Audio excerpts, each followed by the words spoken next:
Ei, mas cadê o corno do Matheus? Cadê? Era bom se o Mate tivesse online, ele que é bom pra organizar essas porra, mas ele não tá. Eu já entrei na porra do grupo. Aquele link de grupo lá é da escola? Aí, será se pegaram o Mate ou ele não pode conversar no celular pra não mostrar a localização? Essa é a tropa do Mate. Se achar ruim, nós trava mesmo, tá ligado? Bora, Mate! Ih, Mateus, vou comer as meninas aqui do grupo todinho, bora, Mateus. Aqui, garoto, você me respeita? Ah, vai tomando teu cu, cara. Bora, Mate! O que tá acontecendo? O que é aquilo lá? Não tô entendendo nada. Peraí, o que é aquilo? Quem que fez o grupo? É o quê?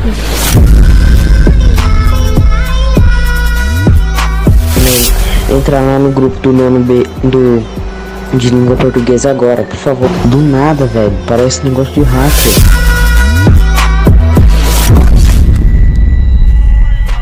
Eu não aguento mais. Ele fica mandando essa bosta de plugin no WhatsApp.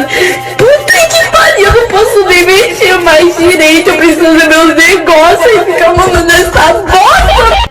Gostou, sai do grupo, que agora o grupo é nosso, pô. O grupo tá hackeado, tá ligado? Tá tomando atenção, caralho, tá vendo não, porra? Ô Matheus, viado, entrou, pai tua. Olha o papo, mano. Ih, mas vou comer o cu da professora do terceiro filho, mas bora. Essa professora aí, ela... Nossa, mano do céu.